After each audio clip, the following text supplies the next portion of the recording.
네, 안녕하세요. 테슬라 투자로 은퇴하게 아트론TV입니다. 테슬라 나무보다는 숲을 봐라 라는 주제로 말씀을 드릴게요. 금리 인상 가능성은 이제 제로인 것 같습니다. 같이 알아보도록 할게요. 3대 지수 현황 먼저 간략히 살펴보고 가도록 하겠습니다. 오늘 장중에 미국 10년물 국채금리가 다시 5%대를 찍기도 했는데요. 리틀 버핏으로 불리는 빌 에크먼 퍼싱 스퀘어 회장이 채권 매수에 나서겠다고 밝히면서 국채금리가 안정세를 찾았습니다. 이렇게 뚝 떨어졌죠. 이러면서 나스닥이 강보합세를 연출했어요. 나스닥은 오늘 0.27% 상승한 13,018로 마감을 했습니다. 13,000포인트를 다시 넘겼고요. 오늘 유가도 소폭 하락을 해서 나스닥의 상승세에 힘을 보탠 것으로 판단이 됩니다. 거기에 더불어서 이번 주에는 빅테크 기업들의 실적 발표가 있어요. 이 실적 발표에 따른 기대감이 반영이 되면서 나스닥은 어느 정도 반등세를 보여주었다라고 볼 수 있겠습니다. 현재 미국 CPI나 PC 인플레이션율을 보면요, 3%대 후반 정도를 보여주고 있습니다. 이 정도의 인플레이션이 장기간 지속이 된다라고 하면은 당연히 인플레이션이 높으니까 금리가 높은 수준으로 유지가 되겠죠. 빌 에크먼 회장 같은 경우는 지난 8월 달에요. 그러니까 올해 8월 달에 30년 만기 국채금리 기준으로 5.5%까지 오를 수 있다라고 판단을 했어요. 현재는 30년 만기 국채금리는 5%대 금리를 보여주고 있는데 금리가 더 오를 수 있다라는 거죠. 국채 가격은 국채 금리와 반대로 움직입니다. 국채 금리가 올랐다라는 것은 국채 가격이 떨어졌다라는 것이고요. 국채 가격 하락을 예상을 했다라는 거죠. 그에 따라서 지난 8월 달에 국채를 공매도 하겠다라고 밝혔었는데요. 최근에 이스라엘과 하마스 간의 지정학적 위험이 크게 시장에 부각이 되고 있는데 시장이 불안하면 안전자산을 찾게 되기 마련인데요. 이에 따라서 투자자들이 안전한 피난처로서 미 국채를 더 매입할 것으로 보고 최근에 투자 견해를 수정한 것으로 판단이 들어요. 국채를 매입한다라는 것은 국채 가격이 오른다라는 거고, 반대로 금리는 국채 가격 상승에 따라서 이렇게 하락을 하게 되죠. 아무튼 오늘 나스닥의 반등은 리틀 버핏 빌 에크먼 회장의 발언이 좀 주요했다라고 볼 수 있겠습니다. 오늘은 다우와 나스닥이 상반된 모습을 보여주었는데요. 나스닥에 위치한 왼쪽 상단 이 큰 박스들은 그래도 연두색을 많이 보여주고 있고, 다우에 속하는 기업들은 빨간색을 많이 보여주고 있어요. 특히 오늘 유가가 빠지면서 에너지 주식들은 좋지 않았습니다. 그리고 최근 엔비디아의 하락이 컸어요. 500불을 넘게 찍었던 엔비디아 주가는 한 25%가량 하락해서 지금 400불대 초반을 보이다가 400불대 초반에서 지금 반등하는 모습을 보여주고 있습니다. 아무래도 빅테크 기업들이 계속해서 AI 관련된 투자를 늘리고 있는데요. 이 투자가 늘어남에 따라서 엔비디아가 가장 큰 수혜를 입고 있다라는 얘기들이 많이 나오고 있어요. 이번 주에 빅테크 기업들이 실적 발표를 하면 AI와 관련된 투자를 늘리겠다라는 발언이 나오면 또 엔비디아 주가가 더 잘 오를 수도 있겠죠. 아무튼 그런 기대감이 반영이 돼서 오늘 나스닥이 반등을 보여주었습니다. 다시 한번 13,000선 위로 올라왔지만 아직까지는 13,100선이 중요한 선인데요. 13,100선 위로는 올라오지는 못했어요. 이번 주 마이크로소프트, 알파벳, 메타, 애플, 아마존의 실적 발표가 있는데요. 24일부터 26일까지입니다. 빅테크 기업들의 실적이 잘 나온다라고 하면, 그리고 향후 가이던스마저 잘 나온다라고 하면 일단 이 13,100선을 뚫어낼 수도 있겠죠. 테슬라 같은 경우는 아직까지 자동차 즉 하드웨어라는 이 디바이스에 많이 좌지우지되지만 나머지 빅테크 기업들은 소프트웨어 수익, 소프트웨어 마진이 많이 좌지우지해요. 그러니까 테슬라는 좀 더 상반된 모습이 나올 수도 있습니다. 테슬라 일론 머스크 CEO 같은 경우는 향후 경제 전망에 대해서 어느 정도 비관적인 모습을 내비쳤는데요. 자동차는 워낙 고가의 디바이스이기 때문에 경제 분위기에 따라서 많이 좌지우지 되지만 소프트웨어 기반의 빅테크 기업들은 또 다를 수도 있겠습니다. 어쨌든 좋은 실적과 좋은 가이던스가 나와서 나스닥이 13,100선을 뚫고 다시 한번 반등하는 그런 모양새를 연출해주면 좋겠습니다. 하지만 빅테크 기업들의 실적이 좋지 않다라고 하면 추가적인 하락세 나올 수 있습니다. 정말 많이 빠진다라고 가정을 하면 단기적으로 12,500선 정도를 지지라인으로 제시할 수 있겠어요. 12,500에서 12,700 사이 2차 지지라인 제시해 드리면서 당분간은 201선과 51선 빨간색과 파란색 사이에서 주가가 좀 움직일 것 같다라는 견해 다시 한번 밝혀드리도록 하겠습니다. 아무튼 뭐 중장기적으로 봤을 때 지금 워낙 금리도 높고 국제 정세도 불안하기 때문에 나스닥이 크게 치고 올라갈 수 있는 그런 상황은 아닌 것 같아요. 아무래도 이 CME 패드와치에 따르면 내년 하반기부터나 금리 인하에 돌입할 것으로 보이는 미국인데요. 금리 인하와 함께 긴축에서 어느 정도 벗어나면서 돈을 푸는 듯한 모습이 나오면은 나스닥이 어느 정도 좀 더 치고 올라갈 수 있지 않을까라고 예상이 된다라고 말씀을 드릴 수 있겠네요. 최근 10월 달에 파월 연준의장의 매파적인 발언이 있었습니다만 아직까지 금리 인상 그런 확률은 느껴지지 않습니다. 11월 1일에 금리 발표가 있을 건데요. FOMC 회의가 있죠. 금리가 동결된 가능성이 현재 98.4%로 오늘 새벽에 나오고 있습니다. 금리가 인상될 확률은 11월 1일에는 0%예요. 자, 그리고 만약 금리 인상이 있다라고 하면은 올해 연내에는 없을 것 같고 내년 1월 달에나 그나마 한 30%대 초반의 확률로 존재한다라고 볼 수 있겠습니다. 어쨌든 시장에서는 5.5%대 기준금리가 최종적인 수준으로 여기고 있는 것 같아요. 연말에서 내년 초로 넘어가면서 자, 이렇게 되면 연준으로부터도 좀 더 비둘기파적인 발언을 기대해 볼 수도 있을 것 같습니다. 조금만 더 견뎌보시면 좋을 것 같아요. 테슬라는 금일 0.04% 상승한 212불로 마감을 했습니다. 저번 주에 3거래일 연속 크게 이렇게 갭 하락을 보여주면서 약 한 16%가 한 번에 빠져버렸는데요. 현재 201선을 이탈한 상황입니다만 210불대에서 지지를 보여주고 있습니다. 오늘 한때 202불까지도 떨어지긴 했어요. 자, 하지만 제가 2차 지지 라인으로 제시를 해드렸던 210불에서 다시 한번 지지를 보여주는 모습입니다. 일단 일봉 차트의 슬로우 스토캐스틱을 보면 과매도권인 상황이 맞습니다. 한 번에 급박하게 매도가 이루어졌다라고 볼 수 있겠고요. 단기적인 과매도권이기 때문에 지금부터 반등이 일어날 수도 있어요. 자, 하지만 이런 반등세 역시 4분기 실적과 마진에 의해서도 많이 좌지우지 된다라고 볼 수 있겠습니다. 자, 그리고 4분기와 내년 초의 실적은 앞으로의 테슬라 정책에 따라서 많이 좌지우지 될 것 같은데요. 일단 일론 머스크가 예상하는 향후 경제는 그렇게 좋지 않습니다. 이번 3분기 어닝콜에서도 다소 침울한 어조와 좋지 않을 경제 상황에 대한 경고를 하기도 했는데요. 어쨌든 최근에 과도한 이 주가 하락은 단기적인 실적 하락에도 기인을 할 수 있지만 월가 기관 투자가들의 테슬라의 장기 성장성에 대한 의문도 한몫을 하고 있다라고 볼 수 있겠어요. 자, 일단 나스닥이 이번 주 한 3.59% 빠질 때 테슬라는 16% 가까이 빠졌습니다. 캐리 블랙은 이와 관련해서 이렇게 두 가지 사유를 얘기를 해주고 있는데요. 일론 머스크가 향후 경제에 대해서 경고를 했다라는 건 테슬라의 추가적인 가격 인하도 차량 가격 인하도 있을 수 있다라는 것을 돌려서 말한 부분이라고도 생각을 해볼 수 있겠는데요. 자, 그렇게 되면 테슬라의 자동차 판매에 따른 마진율도 하락을 할 수 있죠. 이번 3분기에 발표되었던 오토그로스 마진율은 15.7%가 나오면서 전분기였던 2분기의 17.5%보다도 낮아지는 수치를 보여주었어요. 테슬라는 지속해서 이 매출 원가, 그러니까 COGS라고 하죠. COGS. 그러니까 자동차 한 대를 생산하는 데 필요한 비용은 감소를 하고 있다라고 얘기를 하고 있지만 그보다는 판가 하락이 더 컸다라고 볼 수 있겠습니다. 전년 동기 대비 3분기에 매출 원가 하락률은 4.8%였어요. 그러니까 제조 비용은 감소를 했지만 그보다 더 많이 테슬라의 차량 가격이 인하가 되면서 마진율이 더 떨어졌다라고 볼 수 있겠습니다. 자, 그리고 3분기 인도량이 2분기 대비 오히려 빠졌었죠.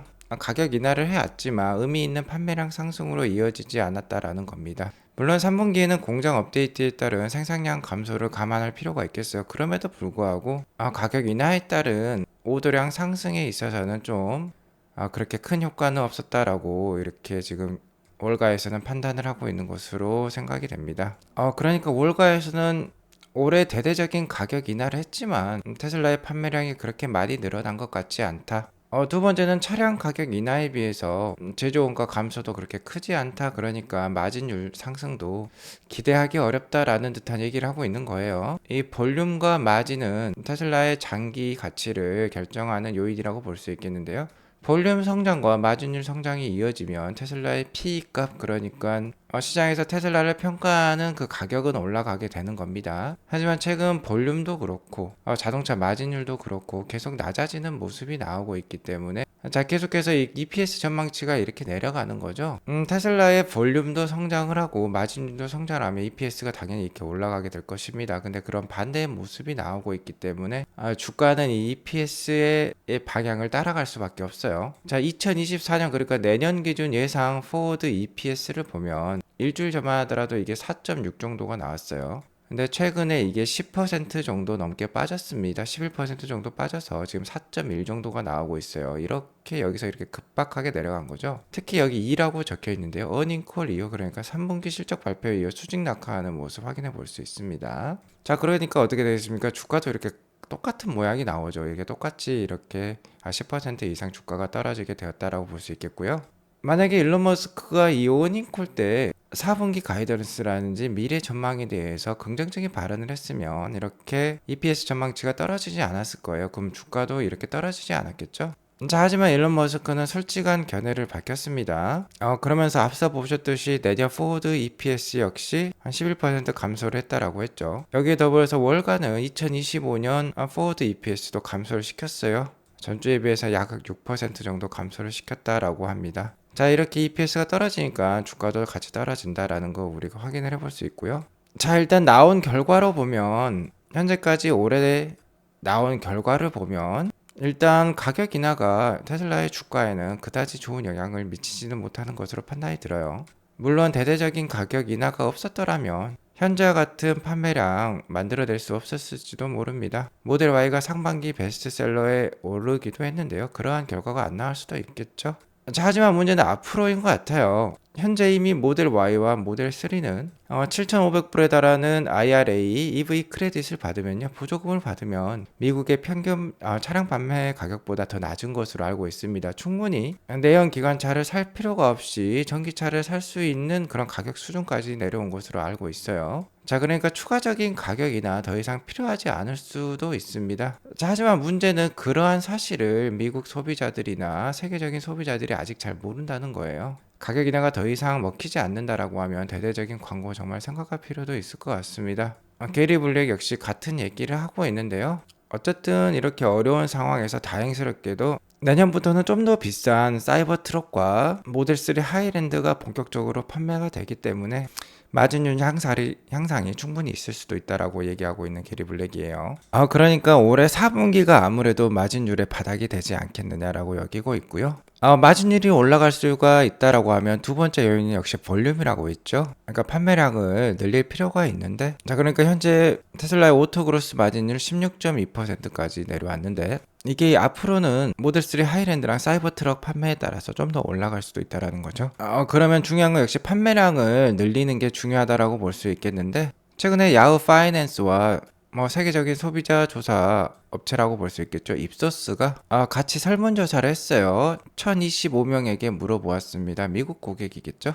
최근에 메이저 EV 매니팩처, 그러니까 테슬라와 같은 업체들이 되겠죠. 테슬라와 같은 EV 카메이커가 판매 가격 인하를 단행을 했는데 알고 계시나요? 얼마나 친숙한가요? 라고 물어보았어요. 그러자 단 20%만이 familiar, 그러니까 친숙하다, very familiar는 5%밖에 안 돼요. 매우 잘 알고 있는 사람은 5%고 다소 알고 있다라고 대답한 사람도 15%밖에 안 됩니다. 들어본 적 있다라는 사람이 21%고요. 들어보지도 않았다, 그냥 스킵하겠다라고 한 사람이 59%예요. 거의 60%에 머무르고 있습니다. 자, 그러니까 과반수 이상이 EV 차량 가격 인하에 대해서 잘 모르고 있는 거예요. 자, 당연히 이를 잘 홍보할 필요가 있겠죠. 현재 EV가 정말 많이 싸졌는데 이를 잘 모른다라는 겁니다. 자, 그리고 최근에 도요타와 렉서스마저 테슬라의 이 낙스 방식 이 충전 포트를 채용을 하기로 했고 슈퍼차저를 같이 사용하기로 합의를 했어요. 미국 전역에 가장 많이 보급이 된 충전 설비는 슈퍼차저입니다. 테슬라의 슈퍼차저죠. 그래서 현대, 기아, 도요타까지, 그리고 최근에 BMW까지 지금 테슬라의 이 슈퍼차저 연합에 합류를 하고 있는데요.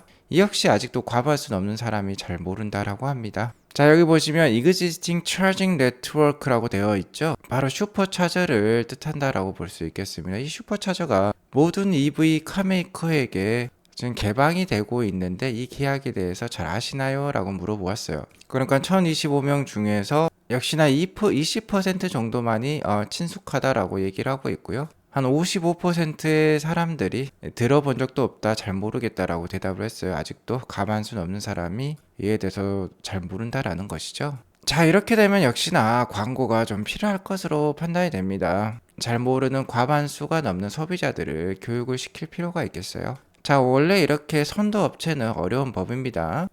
뭔가 혁신을 선도하고 미래를 앞당겨야 되는 회사는 계속해서 소비자 교육에 투자를 해야만 해요. 자, 이런 점에서는 당연히 오히려 후발 업체들이 편하다라고 볼 수 있겠죠. 대신 광고를 해주기 때문에요.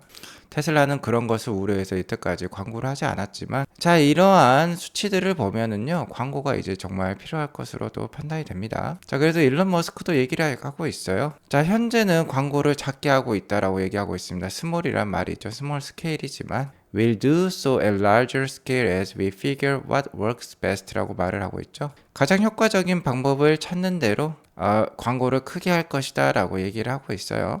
자, 일단 11월 30일에 사이버 트럭이 나오게 되는데요. 사이버 트럭에 따른 후광 효과가 모델 Y, 모델 3에도 나올 수 있습니다. 이런 것들을 감안을 하면서 아무래도 광고를 진행하지 않을까 생각이 들고요.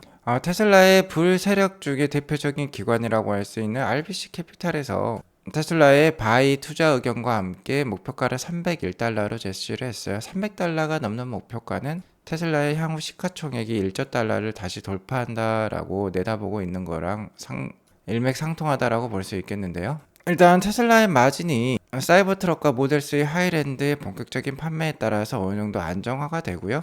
일론 머스크의 의견처럼 소비자들이 전기차에 대해서 더 잘 알면 알수록 판매량은 늘어나면서 여기에 더불어서 내년에 경제 역시 금리 인하에 돌입을 하면서 내년 하반기에는 좀 더 좋아질 테슬라를 기대해 볼 수 있다라고 말씀을 드릴 수 있을 것 같고요. RBC 캐피탈은 이에 더불어서 좀 더 중장기적인 가치를 언급을 하고 있습니다. 일단 테슬라의 최근 이 어닝 리스크가 단기적인 악재에 그칠 것으로 보고 있고요.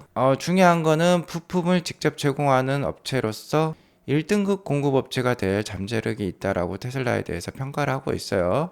자, 일단 전기차와 자율주행과 관련해서는 테슬라의 기술력이 가장 좋다라고 볼 수 있는데, 배터리 충전기는 이미 많이 개방을 하고 있죠. 자, 완전 자율주행 소프트웨어 FSD가 되겠습니다. FSD가 연내에 포드와 같은 다른 기업에 라이센싱을 줄 수도 있다라고 얘기가 나오고 있어요. 충분히 가능한 시나리오라고 볼 수도 있겠습니다. 일론 머스크가 이번 워닝콜 때 테슬라가 단기적인 역풍에 시달릴 가능성이 있다라며 비관적인 전망, 다소 겸손한 전망을 내놓았지만, 자, 아직까지 전기차에 있어서나 자율주행차에 있어서나 테슬라가 1등 업체라고 볼 수 있고, 전기차와 자율주행 차량에 있어서 테슬라가 스탠다드를 만들어낸다라고 하면은 위너 테이크스 올이라고 볼 수 있겠죠. 관련된 대부분의 수익이 테슬라로 몰릴 수 있습니다. 우리는 그런 가능성에 기대를 걸고 테슬라 투자를 이어간다라고 볼 수 있겠어요. 자, 관련해서 준이찌님이 좋은 트윗을 하나 올려주었는데요. 2016년 6월 달이었습니다. 애플 아이폰 출시 이래 출하량이 첫 감소 전망한다. 수요가 부진하다라고 얘기가 나왔었어요. 이렇게 매일경제 기사도 있는데요.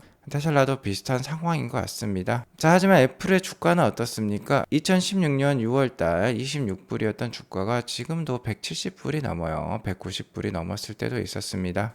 주식 투자를 장기로 하다 보면은 각종 악재와 언론의 이간질에 시달릴 수밖에 없습니다. 언론들은 이런 기사가 돈이 되고 재밌으니까, 또 사람들의 주목을 끄니까 많이 올릴 수밖에 없죠. 세상에 그 많은 비관들을 얼마나 무시할 수 있는가가 역시나 장기 투자의 성패를 가르는 중요한 철학이라고 볼 수 있겠어요. 자, 그리고 이러한 뉴스를 퍼나르는 기관들, 미디어들이 있기 때문에 주가가 이렇게 출렁이는 겁니다. 자, 하지만 앞서 보셨듯이 테슬라의 단기적인 EPS 전망은 안 좋은 게 맞습니다. 이렇게 계속 떨어지고 있는 게 맞아요. EPS가 떨어지면 주가는 같이 떨어진다. 그리고 이 역시 단기적인 경제 상황에 많이 좌지우지 됩니다. 그래서 솔직히 주가가 여기서 반등할지 떨어질지 그 누구도 몰라요. 지금으로 봤을 때는 더 떨어질 가능성도 높다라고 볼 수 있겠죠. 자, 많이 떨어지면 일단 150불 정도 제가 제시를 해드렸었죠. 테슬라가 전에 100불까지 떨어졌을 때 많이 못 사셨던 분들은 주가가 더 하락을 하면 이번 기회에 잘 활용해 보시면 좋을 것 같습니다. 자, 그렇다고 해서 주가가 마냥 떨어진다라는 것은 아니에요. 저 역시 뇌피셜일 뿐이고 떨어질지 오를지 잘 모릅니다. 자, 그렇기 때문에 미래의 가치를 그려두고 2027년, 2030년 뭐 이때까지 투자할 필요가 있겠죠. 오늘 이것으로 방송을 마치고요. 오늘 방송이 도움이 되었으면 구독과 좋아요 알람 설정 꼭 눌러주세요. 행복한 하루 되시기 바라겠습니다. 감사합니다.